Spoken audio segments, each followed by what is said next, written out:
하나님의 능력에 의지해서 이렇게 이 자리에 섰습니다. 예. 여러분은 어떻게 예수님의 신실한 제자가 다 되고 싶으십니까? 예. 올해 우리 교회 실천사항 중에 하나를 보게 되면은 여기 포스터가 붙어 있죠? 실천사항의 첫 번째로 뭐가 돼 있습니까? 제자를 세우는 교회로 돼 있죠? 그래서 다 아시는 바와 같이 저희 교회가 지금 1, 2기 제자 훈련을 마치고 지금 3기 제자 훈련 중에 있습니다. 그래서 이렇게 3기 제자 훈련을 참여하시는 분들께 그 용기와 결단에 하나님의 은혜가 함께 하시기를 바랍니다. 지금도 이제 참여 안 하시는 분들은 늦지 않았습니다. 지금도 참여하셔서 훈련을 받으시면은 영적 성장에 이제 많은 도움이 되시고 또 예수님의 제자로서 이제 한 걸음 더 가까이 나아가는 삶을 살게 되실 것입니다. 그래서 아무쪼록 이렇게 제자 훈련을 잘 마치시기를 부족하지만 제가 1기 졸업생 아닙니까? 1기 졸업생으로서 소망합니다. 오늘은 예수님의 제자로서 신실한 삶을 삶으로써 우리가 교훈을 받을 부분도 많이 있지만은 제자로서 실패한 사람을 통해서도 우리가 많은 교훈을 받을 수 있습니다. 그래서 오늘은 제가 예수님의 제자였지만은 겉모양만 제자였던 가룟 유다에 대해서 이제 좀 말씀을 나누고자 합니다. 그래서 그 말씀을 통해서 은혜를 나누고자 합니다. 오늘의 본문 말씀입니다. 오늘의 본문 말씀은 마태복음 27장 3절에서 5절입니다. 제가 한번 말씀드리겠습니다. 때에 예수를 판 유다가 그의 정죄됨을 보고 스스로 뉘우쳐 그 30을 대제사장들과 장로들에게 도로 주며 가로되 내가 무죄한 피를 팔고 죄를 범하였다 하니 저희가 가로되 그것이 우리에게 무슨 상관이 있느냐 내가 당하라 하거늘 유다가 은을 성소에 던져놓고 물러가서 스스로 목매어 죽은지라. 오늘은 신실한 예수님의 제자가 됩시다라는 제목으로 말씀을 준비했습니다. 시대의 소망에 보게 되면은 예수님께서 제자들에게 안수하시기 위해 준비하실 때 부름을 받지 않은 한 사람이 제자들 사이에서 모습을 나타내고자 힘쓴 사람이 있었다 이렇게 기록하고 있습니다. 그 사람이 바로 가롯 유다입니다. 이렇게 유다는 다른 제자들이 예수님의 부르심에 의해서 제자가 된 것과는 달리 그는 겉으로 보기에 신실하게 또 열렬하게 말하기를 선생님이여 어디로 가시든지 저는 쫓으리이다 이런 말로 예수님의 제자가 되기를 자원했던 사람이 바로 가롯 유다입니다. 유다는 서기관으로서 시세 판단에 민감하고 영리한 사람으로서 예수님을 따르는 것이 이 세상에서 자신이 출세하는 길에 도움이 되고 또 자신의 영달의 길에 이제 유리할 것으로 이렇게 판단을 했습니다. 저도 이제 가게에서 가끔 교회 다니시는 분들의 이제 말씀을 들어보면 아주 공공연하게 자신은 사업을 위해서 교회 다닌다고 아주 입으로 말하시는 그런 분들을 많이 이렇게 보게 돼요. 참 그러한 잘못된 생각을 가지고 교회에 나가시는 분들이 계시는 것 같아요. 이렇게 유다는 예수님의 제자가 하는 동기 자체가 지금 잘못되어 있는 것을 볼 수가 있습니다. 그래서 예수님은 그러한 유다에 대해서 그런 동기 다 아시면서도 유다를 배척하지 않으셨다는 것이에요. 다만 예수님께서 이제 말씀하시기를 여우도 굴이 있고 공중의 새도 거처가 있으되 오직 인자는 머리 둘 곳이 없다라고 말씀하시므로 이 말씀이 어떤 말씀입니까? 예수님은 가난하시다. 참 어떻게 보면 슬픈 말씀이시죠. 이렇게 말씀하심으로써 유다가 가지고 있는 그 재물에 대한 그 이기심, 욕심에 대한 희망을 끊어버리실 그러한 계획이셨습니다. 유다는 특별히 또 제자들 사이에서도 신임을 쉽게 얻을 수 있었습니다. 다른 제자들이 그 교육 배경이 별로 없었던 것과는 달리 유다는 그 판단력과 비판력이 뛰어나고 또 사무 능력이 훌륭해서 그 당시 그 그 돈 관리를 맡아서 이렇게 했던 것을 우리는 알고 있습니다. 그런데 문제는 그의 생각, 그의 사상은 예수님과 그 틀리다는, 구별된 길에 놓여 있다는 그러한 것이 큰 문제였습니다. 그래서 사도행적 548쪽에 보게 되면 유다는 그의 동료들과 같이 그리스도의 제자라고 공언하기는 하였으나 다만 경건한 모양만을 소유하였다. 그는 그리스도의 품성에 아름다움에 민감하지 아니하였고 때때로 구세주의 말씀을 들을 때 죄를 깨닫기는 하였으나 그의 마음을 겸비하게 하거나 그의 죄를 고백하고자 하지 아니하였다라고 말씀하고 있습니다. 이렇게 유다는 경건한 모양만을 제자로서 소유하야겠다고 이렇게 말씀하고 있고요. 죄를 깨닫기는 하였으나, 자, 죄를 깨닫았으면 어떻게 해야 되죠? 다음 단계로 자신을 낮추고 자신을 한번 돌아보고 회개하는 그러한 단계를 거쳐야 되는데 유다는 죄를 깨닫는 그 단계에서 머물렀다는 것입니다. 우리도 혹시 이러한 실수를 많이 하지 않나 한번 되돌아볼 필요가 있는 것입니다. 이렇게 천성적으로 돈을 사랑하고 이기심이 강한 유다는 그 예수님의 사업이 이 세상, 이 세속적인 데 머물기를 원했기 때문에 이렇게 경건한 모형만 이렇게 소유했던 것입니다. 그냥 이 세상에서 예수님께서 왕국을 건설하실 때 그 제자로서 자신에게 주어질 출세와 명예 뭐 이런 것들이 온통 그의 관심사였던 것입니다. 그러나 그 유다에게도 이제 예수님의 그 훌륭한 품성을 볼 때 그 품성을 담고자 하는 마음과 또 자신이 변화하고 싶어하는 그런 마음이 생겼습니다. 그런데 그가 실패한 이유는 그 마음 속에 그 예수님의 품성을 담고자 하는 그 마음을 그 주권에 두지 못했다는 것이죠. 첫 번째 자리에 그 마음을 두지 않았다는 것입니다. 유다의 첫 번째 자리에는 그 재물에 대한 이기심이 자리 잡고 있었기 때문에 그 온전히 자신의 희망이었지만 예수님을 담는 품성을, 하지만은 그 품성을 담지 못했다는 것입니다. 그래서 이제 여러 가지 사건이 많이 있지만 예수님께서 보리떡 5개와 물고기 2마리로 이적을 베푸실 때도 유다에게는 참 흥분의 날이었다고 이렇게 말씀하고 있습니다. 이렇게 이적을 베푸시는 이런 실력자가 당연히 이 세상에서 왕이 되실 수 있을 것이라고 이제 유다는 이렇게 생각을 했던 것입니다. 그래서 만약에 예수님이 왕이 되신다면 이 세상에서 내 위치는 어디쯤일까? 이런 것이 그의 꿈이며 관심사였던 것입니다.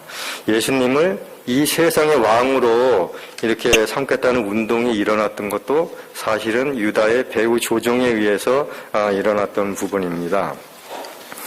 교육 120쪽에서는 유다는 그리스도의 사랑이 가진 하늘로부터 오는 능력을 인정하면서도 그 주권에 굴복하지 아니하였다라고 이렇게 기록하고 있습니다. 이렇게 예수님께서 또 말씀하시기를 그 부자 법관이, 젊은 부자 법관이 찾아왔을 때 부자 법관이 영생의 길을 물을 때도 유다에게는 참으로 흥분의 날이었습니다. 이렇게 부와 교육을 제대로 갖춘 이런 사람이 예수님의 사업에 합류를 한다 그러면은 이렇게 지금 힘들고 가난하고 어려운 예수님의 사업에 이제 많은 그 영향이 있을 것이라고 이렇게 그 생각을 하고 많은 기대감에 부풀어 있었습니다. 하지만은 예수님께서는 예수님의 제자가 되는 그런 조건을 어떻게 제시하셨죠? 기억나십니까? 마태복음 10장 21절이죠.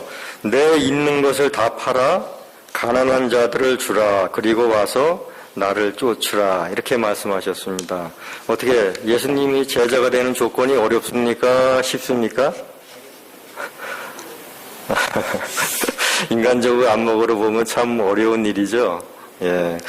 이렇게 유다는 예수님께서 이렇게 조건을 어렵게 제시하셔서 이렇게 부자 법관을 보내버리는 그러한 일에 대해서 예수님에게 너무 이렇게 불만스러웠습니다. 그 일에 대해서 시대의 소망 상권 231쪽에서는 이렇게 기록하고 있습니다. 예수께서 부자 청년 법관에게 제자가 되는 조건을 제시하였을 때 유다는 불쾌하게 여겼다. 그는 과오를 범했다고 생각하였으며 이 법관과 같은 사람들이 신자에 가담할 수 있다면 저들은 그리스도의 그것과 다소 차이가 있을지라도 이 일에 있어서는 자신이 그리스도보다 더 현명하다고 생각하였다.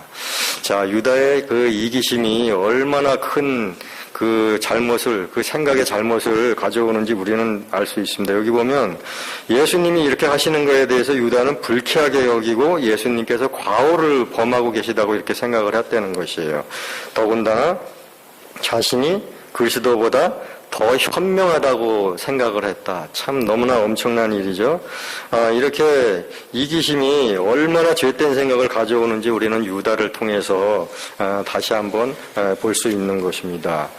피조물이요 죄인인 우리 인간이 결코 그리스도보다 우월할 수 없음에도 자신의 이기심 때문에 무엇이 옳고 그런지를 분별하지 못하고 있는 그 유다의 모습을 우리는 지금 말씀을 통해서 볼 수 있는 것입니다.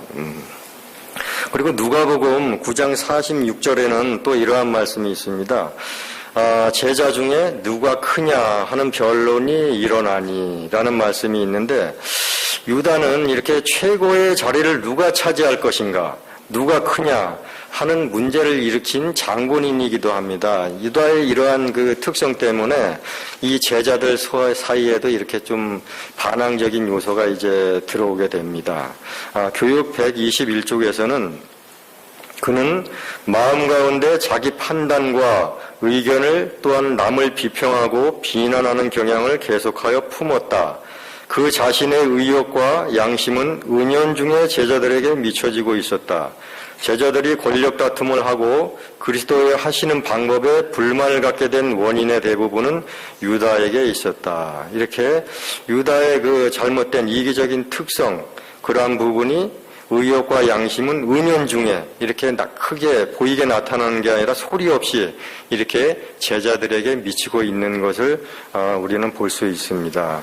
이렇게 예수님은 이런 사건에 대해서 이미 다 아셨습니다. 그래서 이러한 사단의 특성이 유다를 통해서 이렇게 제자들에게 이렇게 전해 들어오고 있음을 예수님께서는 이미 아셨습니다. 그래서 예수님은 유다가 이제 예수님을 배반하기 1년 전에 이미 말씀하시기를 요한복음 6장 70절에 보게 되면은 내가 너희 12를 택하지 아니하였느냐 그러나 너희 중에 한 사람은 마귀니라 라고 이렇게 말씀하셨습니다. 자, 그러면은 예수님께서는 이렇게 유다의 특성, 이렇게 잘못된 부분을 다 아시면서도 왜 제자로 삼으셨을까 하는 생각을 한번 해보셨습니까? 왜 삼으신 것 같아요? 어떤 생각이 드십니까? 그 부분에 대해서 대쟁투 상 70쪽에 보게 되면은 유다에게는 품성의 결함들이 있음에도 불구하고 제자로 삼으셨다. 그가 제자들 가운데 속하게 된 것은 그리스도의 교훈과 모본을 통하여 그리스도인의 품성이 어떠한 것임을 배우고 자기의 잘못을 깨닫고 회개하고 거룩한 은혜를 힘입어 진리를 순종함으로 그 심령이 정결케 되기 위함이었다. 이렇게 예수님께서는 유다가 이렇게 결함들이 있음에도 불구하고 그리스도의 모본을 통해서 품성이 변화되고 그러므로 자기의 잘못을 깨닫고 회개함으로써 그의 심령이 정결케 되기 위해서 이렇게 제자를 삼으셨다고 이렇게 기록하고 있습니다. 그래서 예수님께서는 시대의 소망에도 이런 말씀이 있는데요. 하나님께서는 사람을 취하시되 품성면에 인간적인 요소가 있는 그대로 취하셔서 만일 저희가 단련을 받고 예수에게서 배운다면 당신의 사업을 위하여 훈련시키신다. 저희는 완전하기 때문에 택함을 받은 것이 아니라 불완전함에도 불구하고 진리에 대한 지식과 실천을 통하여 그리고 그리스도의 은혜로 말미암아 당신의 형상으로 변화를 받기 위하여 택함을 받는 것이다. 이렇게 기록하고 있습니다. 그렇습니다. 우리 불완전함에도 불구하고 예수님께서는 그 진리에 대한 지식과 실천을 통해서 그리스도의 은혜로 말미암아 우리는 제자로 택함을 받는 것입니다. 이러한 과정을 우리가 지금 제자 훈련을 통해서 부족하지만 이렇게 배우고 있는 것입니다. 모두가 제자 훈련에 참여하는 날이 오기를 소망합니다. 예수님은 유다에게 주실 수 있는 부분은 다 주셨다고 기록하고 있어요. 전도 사업도 위탁하시고 병 고치는 능력, 귀신 쫓는 능력까지 이렇게 주실 수 있는 것은 유다가 다 가졌다고 이렇게 기록하고 있는데, 이렇게 많은 달란트를 가졌음에도 유다가 실패한 이유는 자기 자신을 온전히 그리스도께 복종하는데 실패했기 때문입니다. 그래서 우리 모두는 그 유다의 실패를 교훈 삼아서 그리스도께 온전히 순종하는 저와 여러분이 되시기를 간절히 바랍니다. 자, 이러한 이 유다의 이기심은 결국 예수님을 은 30에 이렇게 팔아넘기기로 이제 결심을 하게 됩니다. 6월절이 되기 전에 이제 2차례 제사장들을 만나가지고 예수님을 넘겨줄 의논을 하게 됩니다. 이렇게 의논을 하고 이제 그 다락방 만찬 자리에 이제 유다도 함께 하게 됩니다. 이 사실을 예수님께서는 다 아시면서도 끝까지 유다와 같이 하셨습니다. 유다가 할 수 있는 그 시간까지 모든 일을 다 맡기시고 자신이 맡은 바 일을 충분히 할 수 있도록 이렇게 기회를 주셨습니다. 이렇게 하셨지만 예수님 마음 한쪽에는 참으로 무거운 부분이 있었습니다. 그 마음은 한 영혼 한 영혼을 이렇게 귀하게 여기시는 예수님께서 유다를 회개시켜야 되겠다는 그러한 그 마음의 부담이 그 예수님의 마음을 압도하고 있었던 것입니다. 그래서 만찬 자리에서 우리가 다 아시는 바와 같이 물과 대야는 준비되어 있었지만은 뭐가 없었습니까? 종의 역할을 할 사람이 없었다는 것이에요. 그래서 제자들은 계속 신경전을 하고 있는 것입니다. 그들이 다락방에 오기 전에 다툰 문제죠. 누가 크나, 누가 클 것이냐, 이러한 그 문제의 연속이라고 볼 수가 있습니다. 그러나 이제 예상이 뒤엎는 일이 벌어지게 되죠. 예수님께서 친히 그 종의 역할을 이제 감당하시려고 이제 나섰던 것입니다. 예수님께서는 그 이제 거추장스러운 옷도 벗으시고, 수건을 두르시고, 이제 제자들의 발을 차례대로 이렇게 씻기기 시작하셨습니다. 유다의 차례가 이제 되었습니다. 유다는 이미 이제 아까 말씀드린 대로 예수님을 팔아 넘기기로 이렇게 다 결정을 하고 은 30을 받은 상태였습니다. 은 30은 그 당시 노예 한 사람의 몸값이었다고 이렇게 말씀하고 있습니다. 이러한 사건을 다 아시는 예수님께서 이렇게 유다를 이렇게 구원하시기 위해서 노력하시는 이유를 실물교훈 66쪽에서는 이렇게 말씀하고 있습니다. 구주께서는 한 영혼이라도 잃어버리기를 원하지 않으신다. 예수께서 유다에 대해서 처사하신 데 관한 기사는 우리로 하여금 그가 패역한 인간에 대해서 얼마나 오래 참으신 것을 알게 하기 위함이었으니 그는 우리에게 당신이 참으신 것처럼 우리도 참으라고 부탁하신다. 이 말씀을 보면서 저는 제 자신을 한번 돌아봤는데요. 제가 침례를 받고 집사 안수를 받고 장로 안수를 받기까지 제 자신을 돌아봤을 때 제 자신을 위해서 하나님께서 얼마나 많이 참으셨는지 참 새삼 다시 느낄 수 있었습니다. 그런 하나님께 이 말씀을 보면서 너무 감사했습니다. 자, 예수님의 이런 이제 사랑의 손이 이렇게 죄악으로 더럽혀진 유다의 발을 씻겨줄 때, 자, 유다의 마음은 어땠을까요? 유다도 사람인지라 양심이 있기 때문에 그의 양심은 이제 각성되기 시작했습니다. 자기 죄를 회개하고 예수님의 품에 안기고 싶은 그런 충동을 유다는 느꼈습니다. 그러나 그는 실패했습니다. 그 실패한 이유는 자기 마음을 굴복시키고자 역사하는 성령의 힘을 물리쳤기 때문입니다. 이렇게 죄를 회개하고 예수님의 품에 안기고 싶은 충동, 그 역시 성령 하나님이 우리 마음속에 오셔서 역사하는 부분입니다. 이러한 부분을 유다는 과감하게 성령의 힘을 물리쳤습니다. 여기서 또 한번 우리는 재물에 대한 이기심에 대한 무서움을 다시 한번 유다를 통해서 보게 되는 것입니다. 이러한 부분에 대해서 시대의 소망 창권 226쪽에서는 그는 세속적인 야망과 돈에 대한 사랑을 포기하지 않았다. 그가 그리스도의 사신의 지위를 받아들이고 있는 동안 그는 거룩하신 분께서 하시는 인격 형성에 자신을 복종시키지 않았다. 그는 자기 자신의 판단과 의견을 유지할 수 있다고 생각하였으며 비평하고 비난하는 성질을 길렀다. 이렇게 그는 세속적인 야망과 돈에 대한 사랑을 포기하지 않았기 때문에 이렇게 자기 마음속에 역사하시는 그러한 성령의 힘을 과감하게 이렇게 물리치는 과오를 범하는 그러한 부분을 우리가 볼 수가 있는 것입니다. 우리가 이제 이러한 유다를 보면서 참 유다가 이렇게 예수님을 팔아넘기는 이러한 부분에 대해서 유다의 마음이 어떤 생각이었는가를 좀 한번 살펴보면 아마 유다의 그러한 음모 속에는 예수님이 이렇게 넘겨져서 붙잡히실 때 예수님의 능력으로 충분히 풀려나실 것이라는 그러한 생각을 유다는 하고 있었던 것입니다. 그러나 이제 이러한 발을 씻겨줌에도 유다는 회개하지 않자 예수님께서는 이제 두 번째 이제 시도를 하십니다. 이제 발 씻는 일을 끝내시고 식탁에 이제 둘러 앉으셔서 예수님께서는 이제 말씀하시죠. 너희 중에 하나가 나를 팔리라 라고 이렇게 말씀하십니다. 유다는 뭐 그 내용을 알고 있었지만 그 내용을 알지 못하는 다른 제자들은 예수님의 이 말씀에 얼마나 놀랐겠습니까? 그러니까 제자들이 뭐라 그럽니까? 차례대로 하는 말이 주여 접니까? 주여 접니까? 그렇게 하시죠. 제자들이 그렇게 하죠. 뭐 이런 이제 다 제자들이 돌아가면서 그러니까 유다도 이제 그 분위기에 못 이겨서 자기도 똑같이 주여 접니까? 접니까? 이렇게 이제 여쭙니다. 거기에 대한 대답이 뭐죠? 예수님이?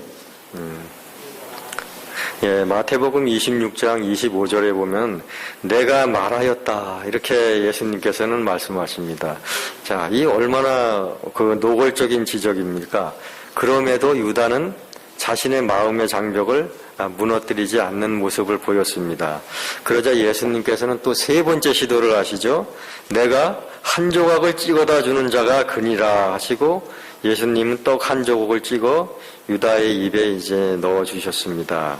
그 떡을 받아 먹고 이제 밖으로 유다는 나가게 됐습니다. 자, 예수님의 이렇게 세 번째 시도까지 이렇게 들은 유다의 마음은 어땠을까요? 거기에 대해서 시대의 소망 상권 232쪽에서는 상처받은 자존심과 복수하고자 하는 욕망이 장벽을 무너뜨리고 오랫동안 품고 있던 탐욕이 그를 지배하였다. 저항하지 아니하고 정복하지 않은 부패 요소들은 사단의 유혹에 빠지게 하며 사단의 뜻에 복종하게 한다. 그러나 유다는 아직 완전히 마음이 굳어진 것은 아니었다. 그가 두 번이나 구세주를 배반하겠다고 스스로 맹세한 후일지라도 회개할 기한은 있었다. 이렇게 부패 요소들은 우리가 저항하지 아니하고 정복하지 않는다면은 언제든지 사단의 유혹에 빠지게 되고 사단의 뜻에 복종하게 된다고 이렇게 교훈의 말씀을 주게 됩니다. 이렇게 유다는 그렇게 회개할 기회가 있었지만 결국 회개를 하지 않고 제사장들을 이제 찾아가게 됩니다. 그래서 이제 예수님께서 이 세상에서 이제 마지막으로 하나님께 기도를 드리시죠. 겟세마니의 동산에 이제 밤이 이제 동트기 전에 이제 이렇게 어두움에 쌓여 있을 때 예수님은 이제 기도로 꼬박 밤을 새우시게 됩니다. 그 이 세상에서 마지막 그 기도 얼마나 고통스러우셨으면 내 마음이 심히 고민하여 죽게 되었으니 이렇게 제자들 보고 깨어서 기도하라고 이렇게 말씀하셨을 때 제자들은 어떻게 하고 있었습니까? 예수님이 세 번째 이렇게 오셨을 때도 졸고 있는 그러한 제자들의 이러한 모습을 우리는 볼 수 있었습니다. 이렇게 십자가 죽음을 앞두시고 고통 중에 기도하시는 예수님을 두고 이렇게 조는 제자들의 모습이 혹시 현재 우리의 모습이 아닐지 한번 생각해 봤습니다. 우리 모두 항상 깨어 기도하는 저와 여러분이 되시기를 간절히 원합니다. 이렇게 기도를 마치시고 이제 얼마 있지 않아 이제 예수님을 붙잡으러 이제 유다가 이제 같이 오게 되죠. 그래서 유다가 예수님께 이제 인사를 하게 됩니다. 선생님 안녕하십니까? 그리고 이제 그 입을 맞추게 되죠. 예수님께서는 이미 다 알고 계신 일이죠, 모든 것을. 근데 예수님께서 대답하시기를 친구여, 내가 무엇을 하려고 왔는지 행하라, 이렇게 말씀하십니다. 여기서 보게 되면 예수님을 잡아서 넘겨줄 유다에게 예수님께서는 친구라고 부르시고 있어요. 이렇게 자신을 배반하고 이런 자에게 우리가 할 수 있는 말이 무슨 말이죠? 배반자, 반역자, 배신자, 여러 가지 유다를 이렇게 매도하는 여러 가지 그러한 말들이 나와야 됨에도 불구하고 예수님께서는 이러한 유다에게 친구라고 이렇게 부르고 계시는 것입니다. 이러한 예수님을 여러분은 어떻게 생각하십니까? 사랑하십니까? 예수님의 생애의 한 장면 한 장면을 보게 되면 모두가 감동적입니다. 예수님의 그 생애의 그러한 모습을 볼 때 예수님은 정말로 사랑하실 만한 분이요, 존경받아 마땅할 분이신 겁니다. 지금도 사실은 그 장면 중에 하나인 것입니다. 사람의 품성은 어떨 때 그 진가가 드러납니까? 위기 때 그 진가가 드러나게 되죠. 그래서 우리가 예수님을 살펴보게 되면 그 갈릴리 폭풍 속에서도 조용히 잠드신 예수님, 배반자의 위선 앞에서도 친구라는 말을 하시는 예수님, 신문과 조롱과 고문 속에서도 평온을 잃지 않고 하늘의 화평을 지니신 예수님, 십자가의 못질 속에서 아버지여 저희 일을 사하여 주옵소서라고 기도하신 예수님, 우리가 진정으로 사랑하고 존경할 만한 분이십니다. 이 시간 저와 여러분 모두 온 마음을 다해서 예수님을 최고의 분으로 높이시고 사랑하는 저와 여러분이 되시기 바랍니다. 세상을 살다 보면 참 세상에 많은 약속들이 수포로 돌아가고 인간 사이의 관계가 아프게 끝날지라도 우리를 향한 예수님의 사랑은 영원히 변치 않습니다. 히브리서 13장 8절에 보게 되면 예수 그리스도는 어제나 오늘이나 영원토록 동일하시니라 라고 이렇게 말씀하고 있습니다. 이렇게 이제 결국 예수님은 그러한 폭도들의 손에 잡히시고 천사들의 개입으로 인해서 그들이 한순간 죽은 것처럼 쓰러졌지만 예수님은 어떻게 해요?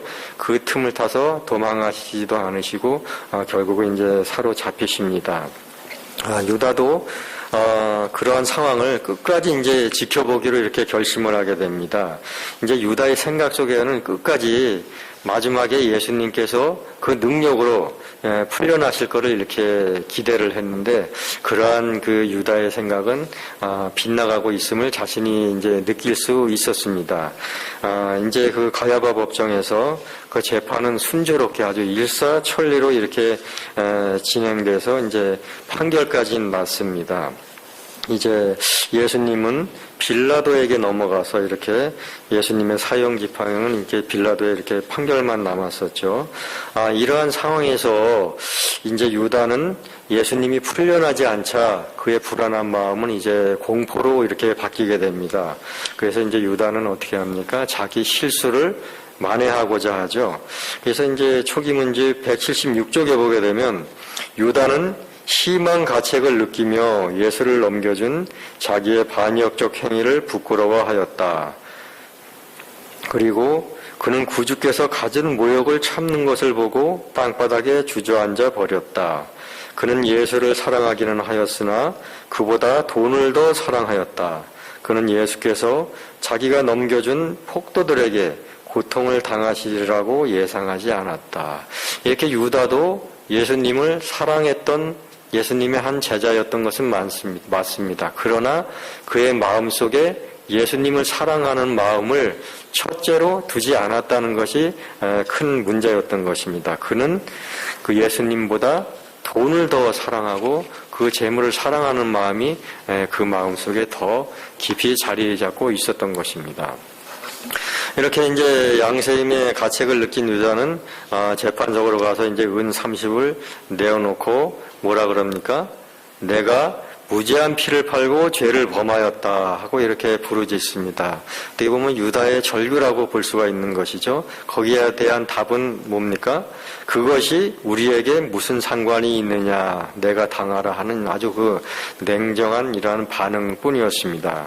이러한 유다의 고백에 대하여 예언의 신에서는 또 이렇게 말씀하고 있습니다. 그의 고백은 하나님의 자비에다 자신을 위탁하는 그러한 성질의 것이 아니었다. 그것은 그가 정죄를 받을 것이라는 두려운 느낌과 두려운 마음으로 심판을 내다볼 때 그의 죄된 영혼에서 그 말이 흘러나오지 않을 수 없었던 것이다.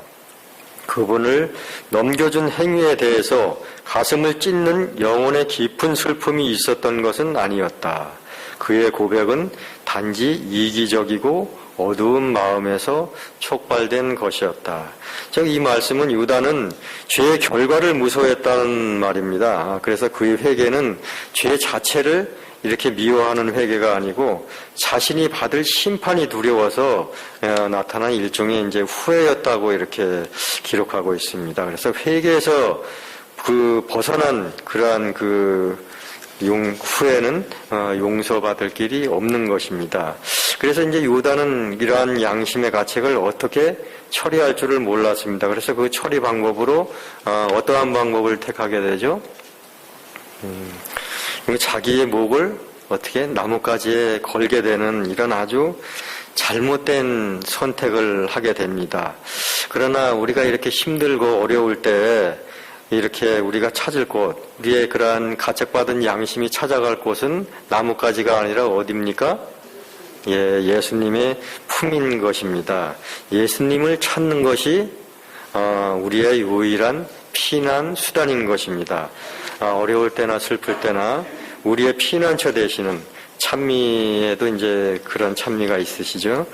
피난처 되시는 예수님을 간절히 찾으시는 저와 여러분이 되시기를 간절히 바랍니다.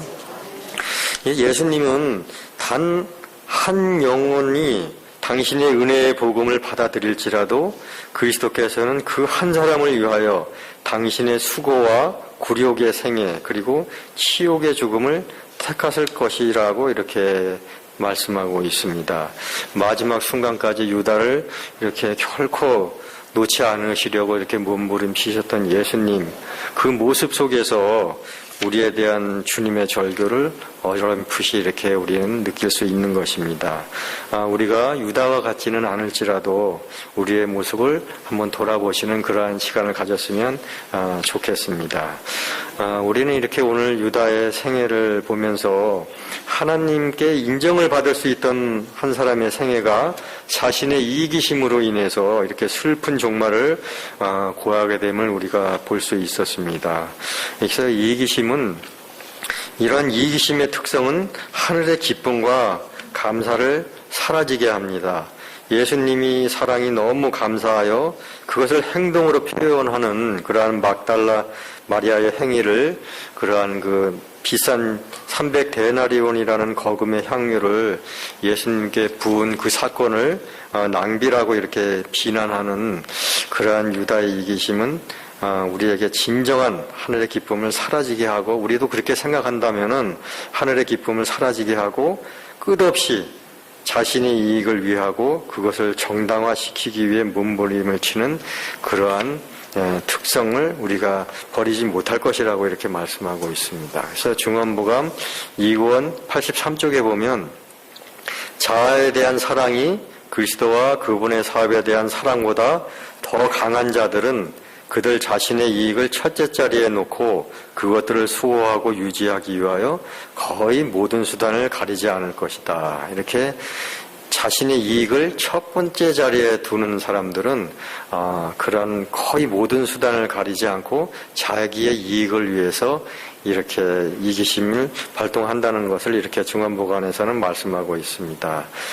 이제 제가 서도 없이 이렇게 말씀을 드렸지만 이제 말씀을 마치면서 우리의 모든 이기심, 시기, 질투, 욕심 등 이 모든 사단의 특성을 다 예수님께 내려놓고 온전히 주님만이 나의 피난처요 구원자이심을 굳게 믿고 예수님의 사랑 안에 거하는 저와 여러분이 되시기를 간절히 바라면서 오늘 말씀을 마치도록 하겠습니다. 네, 감사합니다.